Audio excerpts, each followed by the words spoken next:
Bonjour et bienvenue sur le podcast Couple Heureux. Je m'appelle Pascal Kiankion et je vais partager avec vous toutes les clés pour être heureux à deux.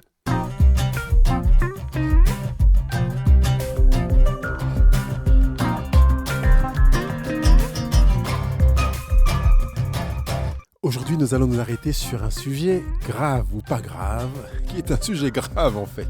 J'en rigole, mais c'est vraiment très sérieux.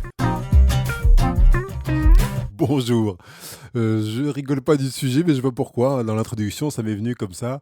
Et je voudrais qu'on s'arrête sur ce sujet parce que c'est important, c'est un sujet grave. Voilà, c'est peut-être le jeu de mots que j'avais trouvé un peu bizarre. Comme diraient mes enfants, c'est un peu blague à la papa.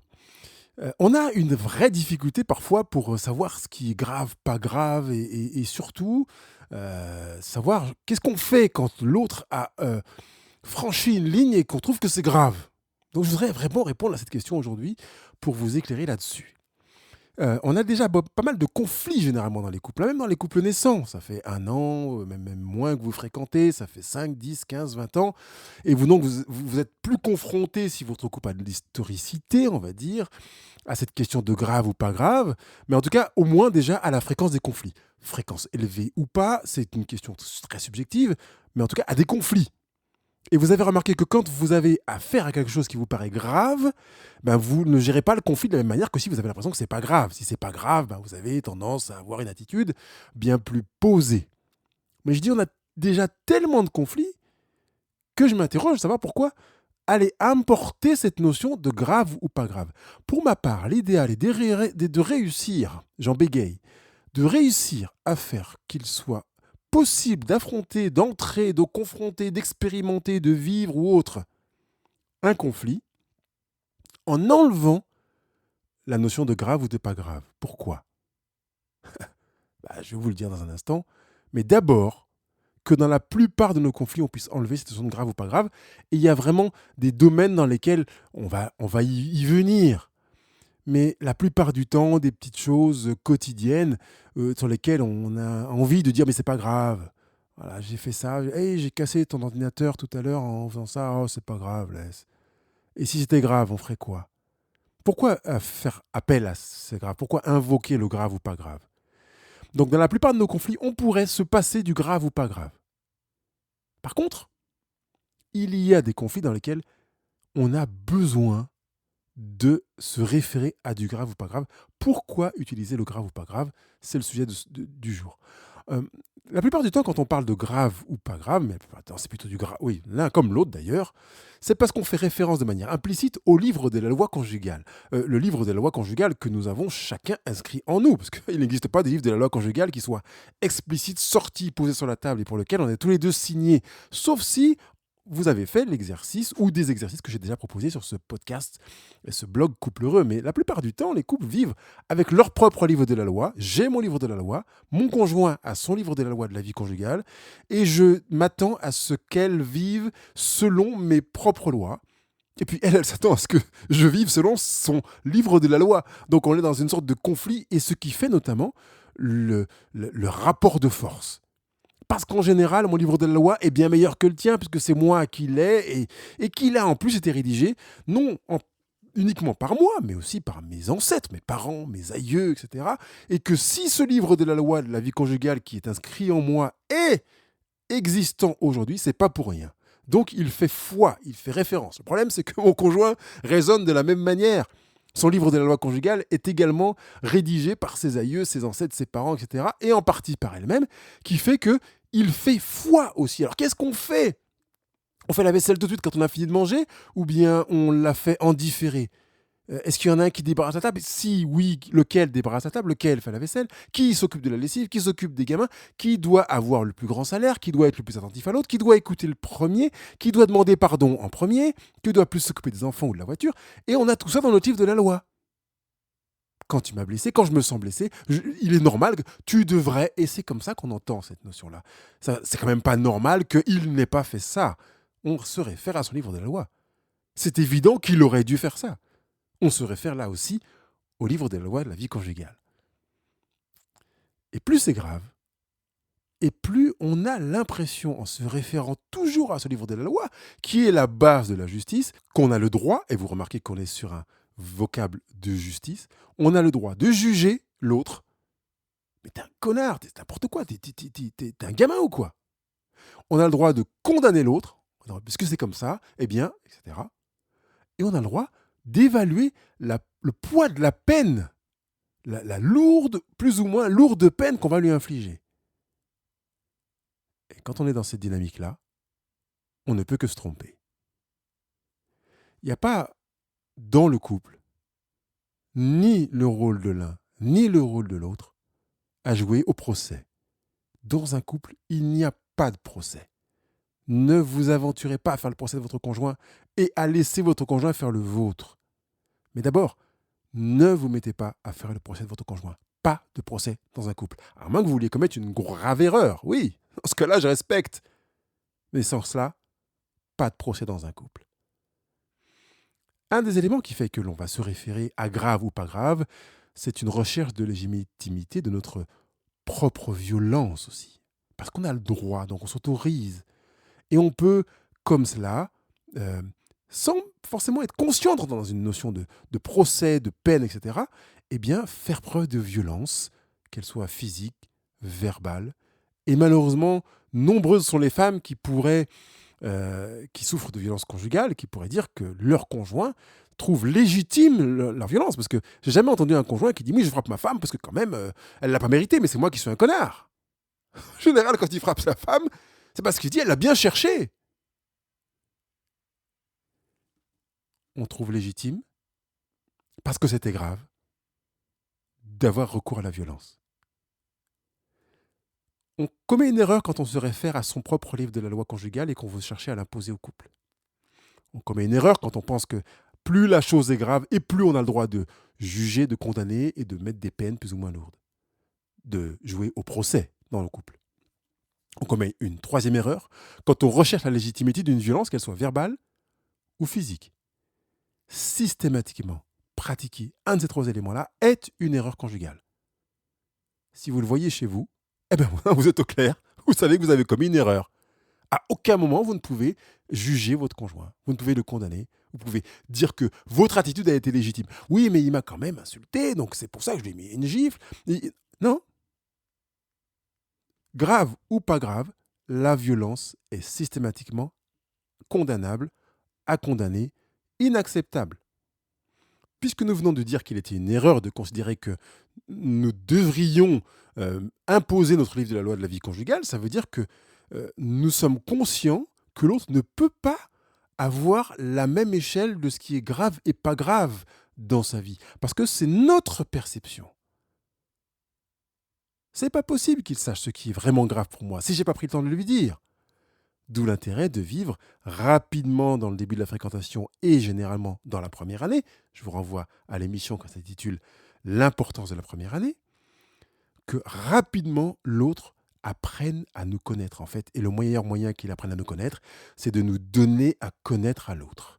Et là, il va forcément toucher à ce qui est grave ou pas grave, parce que c'est en relation avec nos valeurs, et j'y reviendrai dans quelques minutes.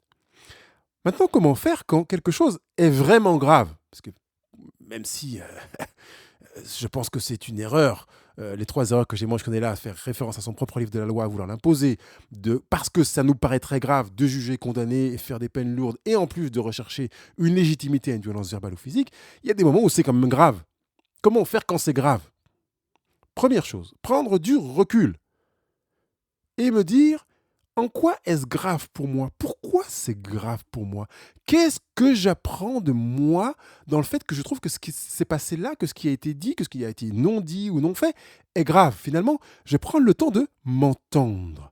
Ce premier temps est un temps avec moi-même pour prendre le temps de m'entendre. Mon conjoint n'est pas là. Je prends la distance, je vais faire le tour du pâté de maison, je prends un cahier, je me mets quelque part, j'écris, je pars en voiture et je lui dis j'ai besoin de recul, j'ai vu ce qui s'est passé, permets-moi de prendre un temps avec moi, je m'en vais. Et je m'interroge, pourquoi c'est grave pour moi ce qui vient de se passer? En quoi? Qu'est-ce qui sonne en moi? Et je prends le temps de m'entendre. Deuxième phase, c'est de me dire que s'il l'a fait, c'est sans doute parce que c'est moins grave pour lui que pour moi, déjà. Ou bien peut-être ce n'est pas grave pour lui, alors que ça l'est pour moi. Ou peut-être il l'a fait parce que c'est plus plus important pour lui que grave. Ou bien parce qu'il ne soupçonne pas en quoi c'est mal ou qu'il ne le voit pas comme étant mal. Et là, on est en train de commencer à flirter avec les valeurs. Donc, je vais aller dans une deuxième phase dans laquelle je vais lui poser des questions pour savoir qu'est-ce qui l'a motivé, comment il a pensé fonctionner dans l'action, l'inaction, la parole ou l'absence de parole face à telle situation. Et là, j'étais dans une phase où je vais prendre le temps de m'entendre.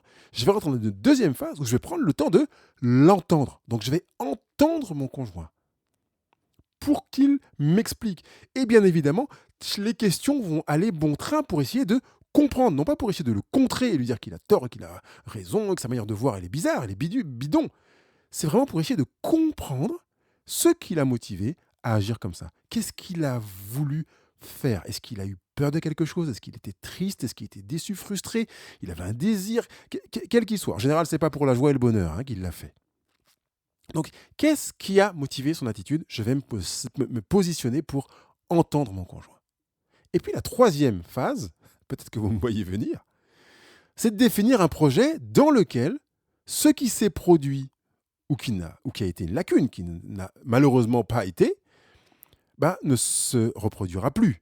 Par conséquent, on va passer à une étape où on va s'entendre. Ça veut dire que je vais travailler avec mon conjoint pour que la première étape qui consistait à m'entendre, la deuxième étape qui a consisté à l'entendre, nous permette de s'entendre. Et on va construire ensemble quelque chose pour que jamais plus le grave n'apparaisse. Quand on se dit jamais plus, c'est plus c'est grave, plus c'est jamais plus, on est d'accord? Parce que parfois on dit oui, je le ferai plus, et puis on a l'impression d'avoir un jamais plus assez souple et trop lâche.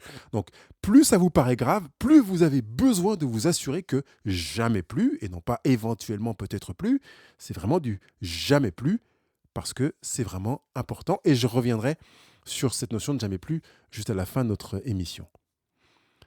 Vous allez vous rendre compte que plus une chose vous paraît grave, et plus elle est en relation avec des valeurs qui sont les vôtres. Ah bah oui. Moins c'est grave, moins c'est en corrélation avec vos valeurs personnelles. Alors, si vous avez une méconnaissance plutôt de vos valeurs, vous avez besoin de vous retrouver avec vous-même par rapport à vos valeurs. Mais en général, quand vous serez devant quelque chose qui vous paraît très grave, c'est comme si votre valeur émergeait complètement du sol pour vous frapper en pleine figure, pour vous dire, là, il y a quelque chose qui ne va pas du tout avec ton identité. Donc, ce sera vraiment l'occasion d'apprendre à vous connaître. C'est pour ça, dans cette première étape où vous allez prendre le temps de vous entendre, je vais m'entendre pour essayer de comprendre pourquoi c'est si grave pour moi. Vous allez vous référer à vos valeurs. C'est le moyen. Malheureusement, parfois, c'est par des situations désagréables, mais c'est le moyen efficace pour faire en sorte que vous preniez connaissance de vos valeurs et parfois de valeurs que vous ne soupçonniez pas si vous n'avez pas pris le temps de travailler sur vous-même et puis d'apprendre à vous connaître. D'accord? Si la notion de gravité est plus faible, vous pourrez faire un rappel à la loi si vous vous rendez compte que l'accord, après que vous ayez pris le temps de vous entendre, d'entendre votre conjoint et de vous entendre tous les deux, s'il y a un non-respect de ce qui avait été défini dans votre accord quand vous avez choisi de vous entendre tous les deux, vous ferez un rappel à la loi en veillant à ce que ça ne se reproduise plus. On avait déjà dit qu'après les 3 étapes, il y a le moment où on a travaillé justement à la fin de cette 3e étape pour que ça ne se reproduise plus. Mais parfois, il y a des failles. J'avais demandé que tu refasses pas ça. J'avais dit non. Ah oui, c'est vrai, hein, vraiment, je suis désolé. Bon, après, c'est à vous de voir en fonction de l'attitude de votre conjoint, comment il va gérer les choses, pour savoir, vous, comment vous allez gérer les vôtres. Par contre, si, dans ce qui est très grave et qui est vraiment enraciné dans une de vos valeurs, vous voyez que votre conjoint refait une des choses que vous avez considérées et valorisées comme étant très grave, il ne vous reste qu'une chose à faire. Ciao. C'est bien ce que j'ai dit. Et lui dire ciao. On arrête là. Ne tolérez pas le très grave. Ne tolérez pas d'entendre le non-respect ou d'être témoin du non-respect de ce que vous avez clarifié comme étant très grave, c'est-à-dire inacceptable. C'est comme si on vous coupait un bras finalement. Si on ne respecte pas vos valeurs, c'est vous qu'on ne respecte pas.